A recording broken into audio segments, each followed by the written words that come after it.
정신의학과 관련된 용어 중에 설득요법이라는 말이 있습니다. 정신병에 걸린 환자가 스스로 자신의 증상에 대해 이해하고 고치도록 대화로 설득하는 방법이라고 합니다. 강박신경증이나 히스테리 같은 이런 정신과 질병에 걸린 사람들은 자신의 증상이 얼마나 심각한지 스스로 깨닫지 못하기 때문에 이런 자신의 상태를 볼 수 있도록 대화로 그 환자를 설득하는 것이죠. 저는 이 설득요법에 관한 글을 읽으면서 드는 생각은 이것이 비단 정신질병에만 관련된 이야기일까 이런 생각이 들었습니다. 왜냐하면 성경에서 말하는 죄인이란 자신이 누구인지 모르며 살아가는 사람들을 뜻하기 때문입니다. 그들 모두 자기 스스로가 만든 믿음에 빠져나오지 못하는 사람입니다. 내가 만든 자아상에 빠져서 그 자아상을 경배하고 그 자아상을 따릅니다. 그러니까 참된 자신을 보지 못하는 것이죠. 예를 들면 마태복음 7장에 나오는 이 주여 주여 하는 자들이 있을 겁니다. 그들은 다 자기 스스로가 만든 믿음에 빠져 있습니다. 나는 구원받은 하나님의 자녀라는 스스로가 만든 자아상에 빠져 있습니다. 그 믿음은 다 어디서 나올까요? 바로 자신이 이룬 의로운 행위에 근거하고 있습니다.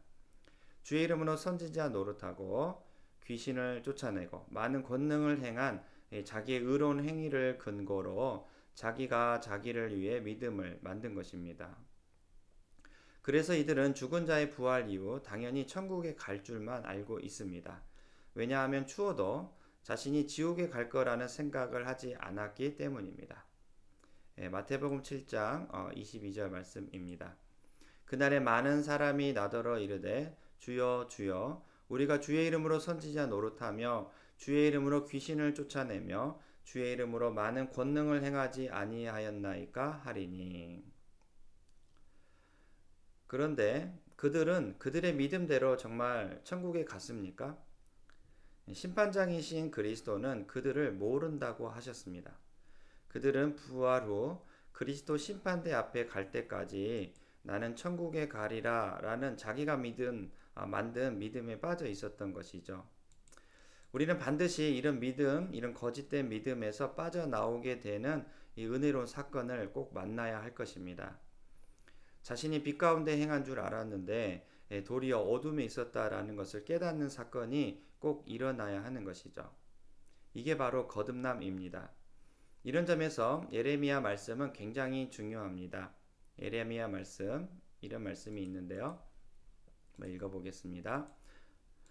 선지자들에 대한 말씀이라 내 마음이 상하며 내 모든 뼈가 떨리며 내가 취한 사람 같으며 포도주에 잡힌 사람 같으니 이는 여호와와 그 거룩한 말씀 때문이라.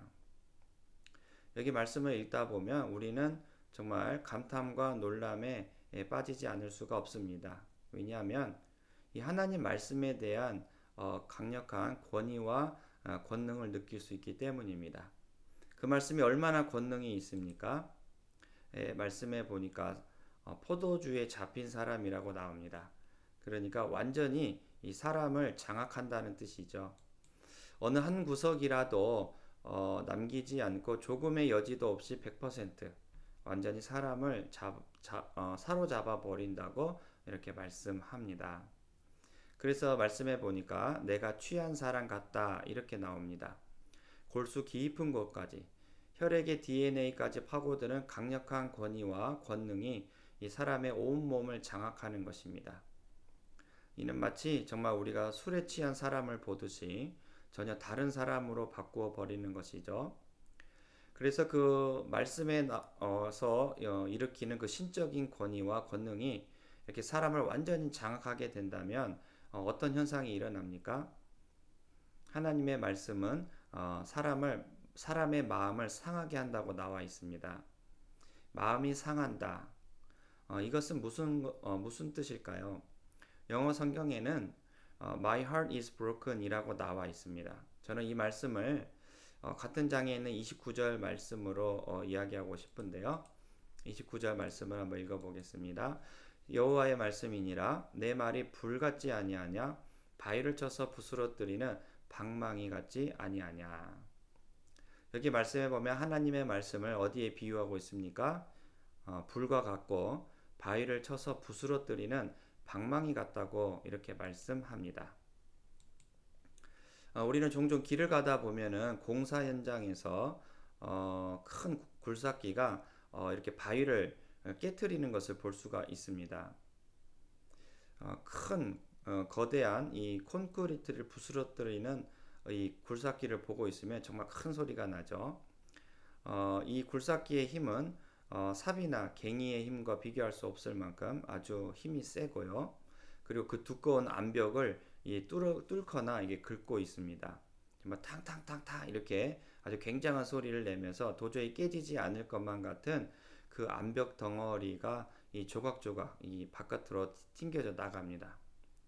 그래서 그 높고 그 단단한 암벽을 점점 깨트려서 이 평탄한 길로 만들어 버리는 것이죠. 이 여호와의 말씀이 바로 이 굴삭기와도 같습니다. 인간의 가능성과 이 능력으로는 도무지 흉내낼 수 없는 이 거대한 하늘의 힘이 내 안에 들어와서 나라는 이 거대한 암벽을 탕탕탕탕 때리면서 나를 무너뜨리기 시작할 때 일어나는 이 느끼는 감정이 바로 이 상한 마음인 것이죠. 여기서 나라는 거대한 암벽이 깨어짐으로 느껴지는 이 상한 마음은 이 도덕적인 양심에서 오는 이 죄책감과는 완전히 차원이 다릅니다. 뭔가 속상한 일을 만날 때 일어나는 그런 인간적인 감정도 아닙니다. 너무나 실망한 나머지 밀려오는 그런 허탈감도 아닙니다. 영어 성경에서 말하든 broken heart, 내 마음이 깨져버리는 것이죠. 내 마음이 완전히 깨져버려 산산조각이 날 때 느끼는 아주 거룩한 감정인 것입니다.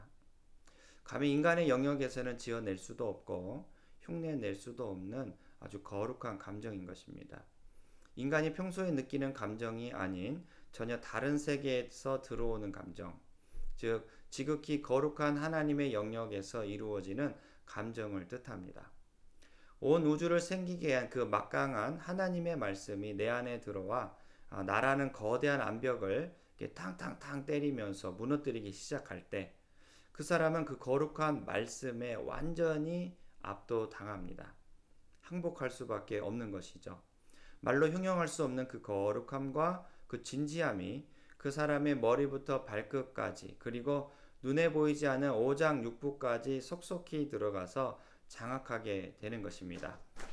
내 일생 전부를 송두리째 뒤바꾸어 버릴 수 있을 만큼의 권능, 즉 온 우주도 흔들어 버릴 만큼의 하나님 말씀의 권능이 나를 흔드는 것이죠. 왜냐하면 내 안에 들어와 나를 무너뜨리기 시작하시는 그 말씀은 바로 사람의 말이 아니기 때문입니다. 예전처럼 그저 내게 지혜와 교훈을 주는 그런 정도의 사람의 말이 아닌 것이죠. 결코 옆으로 듣고 옆으로 흘릴 수가 없습니다. 암석 같은 내 마음을 부스러뜨리는 그 말씀은 지극히 거룩하고 위엄이 있기 때문에 편히 들을 수가 없습니다. 너무나 진지하고 중대한 하나님의 말씀인 것이죠. 그 중대한 말씀 앞에서 나오는 이 거룩함, 순수함, 뜨거운 열정이 내 머리부터 발끝까지 그리고 내 심장과 내 골수와 내 창자와 모든 혈액의 DNA까지 침투해서 나를 완전히 장악해 버립니다. 그래서 그러한 권능의 말씀이 나를 취한 사람처럼 사로잡아 버리니 내 마음이 상하며 내 모든 뼈가 떨린다고 이렇게 말씀합니다.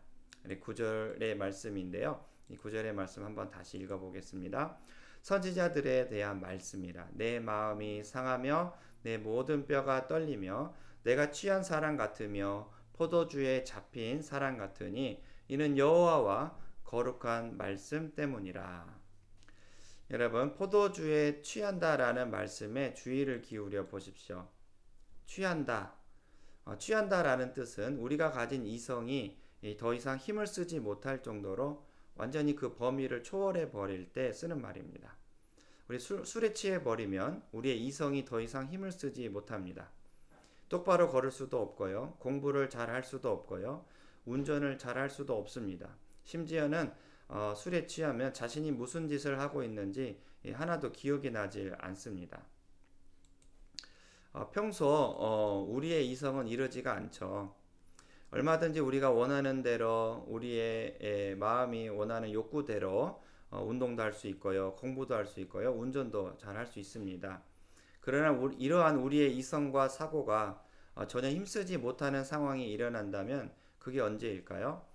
바로 오늘 말씀처럼 이 포도주에 취해버리는 것이죠. 포도주에 취해버리면 우리의 이성과 사고는 무능력합니다. 더 이상 내가 없어집니다. 무엇이 옳고 무엇이 틀린지 스스로 판단하며 살았던 그러한 나는 이제 사라져버리고 무능력해집니다. 그저 이제 그 술 기운이 시키는 대로 행동할 뿐입니다. 그 술 기운은 내 머리부터 발끝까지 완전히 장악합니다. 그 술 기운은 이성과 사고를 일으키는 내 머리를 장악합니다. 그리고 온몸에 퍼져 내 모든 혈액을 장악합니다. 이처럼 그 거룩하고 중대한 하나님의 말씀이 거대한 굴삭기처럼 내 안에 들어와 내 모든 영역을 장악하고 사로잡아 내 마음을 산산조각 내게 하여 더 이상 내가 존재하지 못하게 하는 것이죠. 더 이상 내 이성과 내 감정과 내 행동들을 내 욕망대로, 내 욕구대로 꼼짝달싹 못하게 묶어버린 후 그 권위의 말씀이 그 내 영혼을 수술시키기 시작하는데 상한 마음이 생기면서 완전히 다른 사람으로 다른 나의 자신으로 새롭게 태어나게 되는 것입니다. 만약 어느 날부터인가 내게 이런 신비한 일들이 일어난다면 그때부터 나는 분명 회개가 터져 나올 것입니다. 여기서 말하는 회개는 도덕적 잘못 때문에 행하는 고백이 아닙니다. 내 잘못에 대한 죄책감 정도가 아닙니다. 뭔가 도덕적으로 윤리적으로 잘못해서 느끼는 양심의 가책이 아닙니다. 여기서 말하는 회개는 법정에서 내 죄를 선고받는 것과 비슷합니다. 법의 힘으로 내가 얼마나 어마무시한 대역 죄인임이 명백히 드러나게 되어가지고 더 이상 이 변명이 통하지 않는 것이죠. 그리고 그 법정 안에서는요 발가벗겨지듯이 내 자신이 누군지 드러나게 되는 것입니다. 말씀에 보면은 그 법정 앞에서 선 내 자신을 볼 때 더 이상 내 이성과 내 감정이 작동하여서 변명할 수 없다고 이렇게 말합니다. 그래서 요한복음 말씀에는 이런 말씀이 있는데요. 한번 읽어보겠습니다. 그러나 내가 너희에게 실상을 말하노니 내가 떠나는 것이 너희에게 유익이라. 내가 떠나지 아니하면 보혜사가 너희에게로 오시지 아니할 것이요 가면 내가 그를 너희에게로 보내리니 그가 와서 죄에 대하여 의에 대하여 심판에 대하여 세상을 책망하시리라. 죄에 대하라 함은 그들이 나를 믿지 아니하며. 여기 말씀에 보면은 성령님께서 오시면 우리의 실상이 드러난다고 말합니다. 저는 이 표현을 법정에서 법의 힘으로 내가 어떤 죄인인지를 명백하게 드러내는 것이라고 생각이 됩니다. 성령님께서 우리에게 보여주시는 실상이란 내가 그동안 하나님을 믿은 줄 알고 있었는데 안 믿었음이 명백히 드러나는 것입니다. 그리고 그게 이제 자발적으로 인정이 되는 것이죠. 왜냐하면 진리의 성령님이 권능의 말씀을 통해 우리를 책망하시기 때문입니다. 여기서 책망이라는 것은 부모님이 이렇게 꾸중하는 정도가 아닙니다.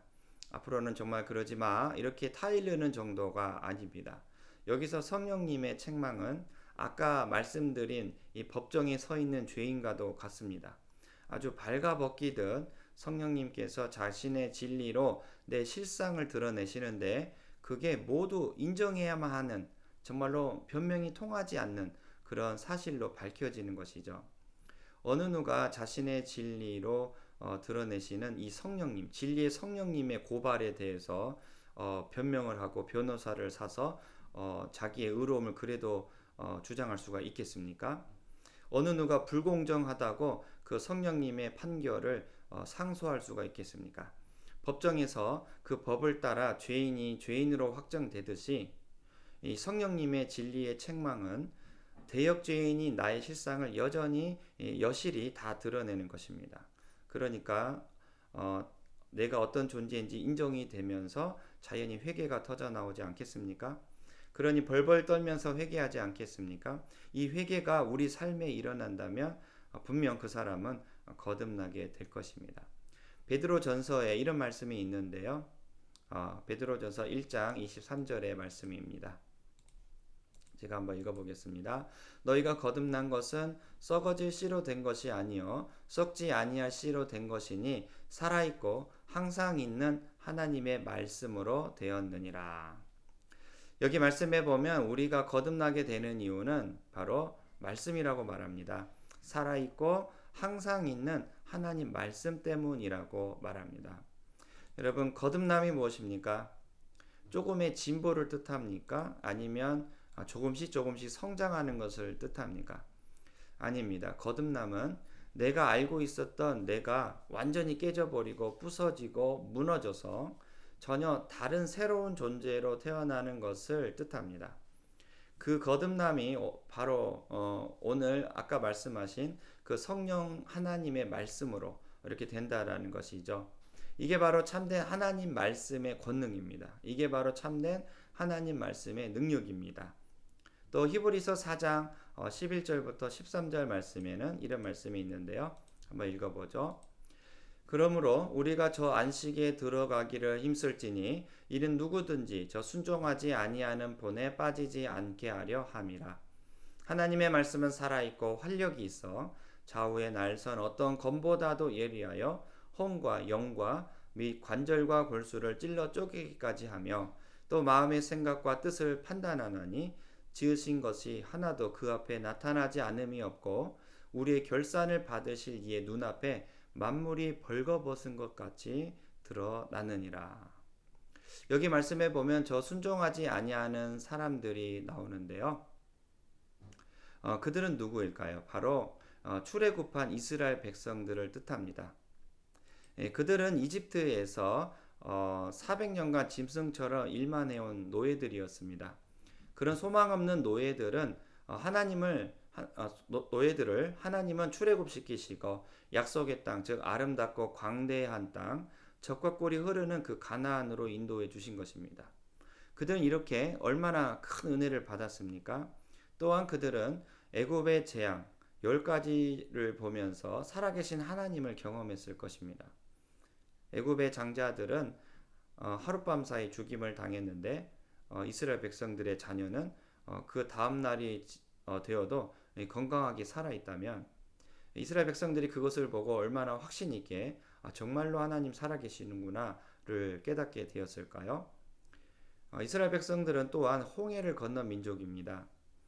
뒤쫓아오는 애국 군대의 칼과 창에 그대로 비참히 죽임을 당할 상황이었지만 하나님은 상상 초월의 기적을 일으키십니다.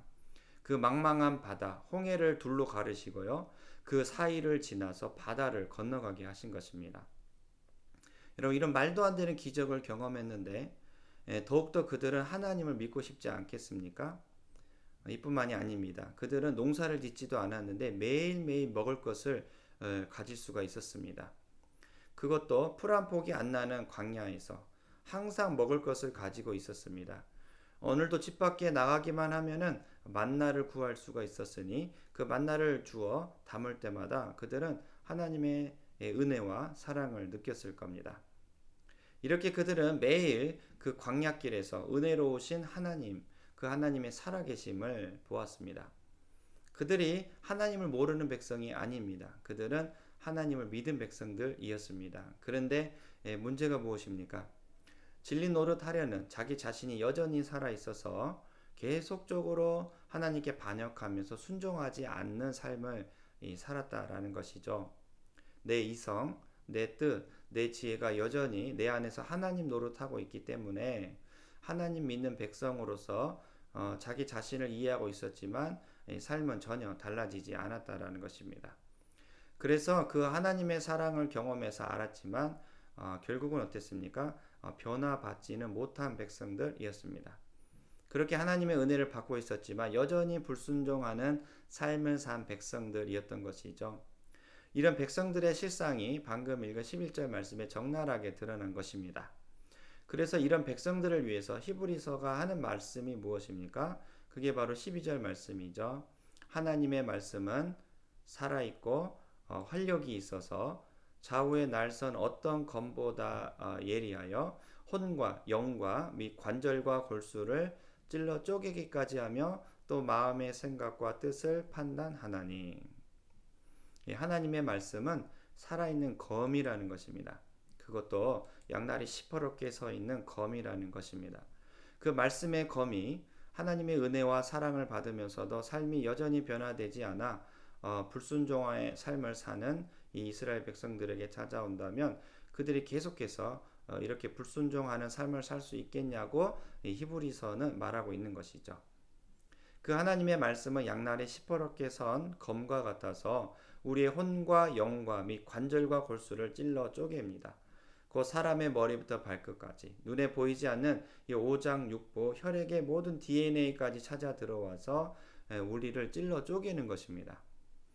이는 마치 오늘 본문 에레미야 말씀처럼 불방망이 같은 하나님의 말씀이 큰 암벽을 쾅쾅쾅 쪼개버리는 것과 똑같습니다. 하나님 말씀의 검이 우리의 영혼까지 깊숙이 찌르니까 어떻게 되겠습니까? 마음이 상하지 않겠습니까? 그 말씀의 검이 우리 영혼을 깊이 찌르니까 어떻게 되겠습니까? 뼈가 떨리면서 회개가 터져 나오지 않겠습니까? 왜 그렇습니까? 성령님의 책망이 일어나서 그랬습니다. 아주 법정에 서서 그 판사 대신 성령님 앞에 낱낱하게 내가 누군지 내 죄가 드러나기 때문에 그렇습니다. 그래서 13절 말씀에 이렇게 나와 있죠. 지으신 것이 하나도 그 앞에 나타나지 않음이 없고 우리의 결산을 받으실 이의 눈앞에 만물이 벌거벗은 것 같이 드러나느니라. 진리의 성령님이 자신의 진리로 우리의 실상을 드러내시는데 법정에 선 죄인처럼 죄인이 이제 죄인으로 완전히 확정이 되는 것입니다. 더 이상 변명이 통하지 않습니다. 이미 그 권능의 하나님 말씀이 내 이성과 내 뜻과 내 지혜 속으로 내 욕망 속으로 다 파고 들어오셔서 더 이상 내 자신이 작동하지 않게 하셨습니다. 그래서 벌거벗긴 듯 완전히 내 실체가 그 성령님의 진리로 드러나게 되어서 그대로 인정하게 되는 것이죠. 하나님의 말씀은 alive, 살아 있습니다. 하나님의 말씀은 active, 활력이 있습니다. 이런 예를 보여주는 사람이 있습니다. 바로 다메섹 도상에서 바울입니다. 우리가 알다시피 바울은 본래 하나님을 믿은 사람입니다. 그것도 적당하게 믿은 사람이 아닙니다. 정말로 열심히 하나님을 믿은 사람입니다. 더구나 그는 바리새파 사람입니다. 여러분 바리새인들이 누구입니까? 그들은 다른 누구보다 더 열심히 하나님을 믿으려고 구별된 사람들이었습니다. 어느 누구보다 율법을 잘 지켰습니다. 안식일법, 정결법, 제사법 등등 하나님께서 말씀하셨던 율법들을 제대로 지킨 사람들입니다. 더구나 바울이 누굽니까? 가말리엘 밑에서 공부한 사람입니다.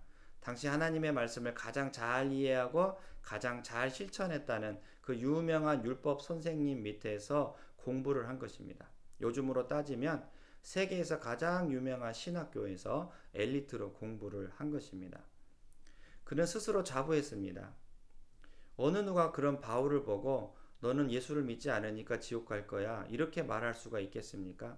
너는 하나님 잘 믿지 않으니까 나중에 심판받을 거야 라고 누가 말할 수가 있겠습니까? 바울은 스스로 자부했습니다. 나는 어느 누구보다 하나님 제일 잘 믿어. 그래서 그가 한 일이 무엇입니까? 하나님을 위해서 교회를 핍박하는 일이었습니다.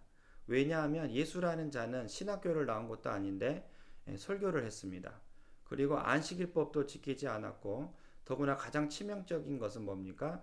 자기가 하나님의 아들이라고 신성 모독을 했기 때문입니다.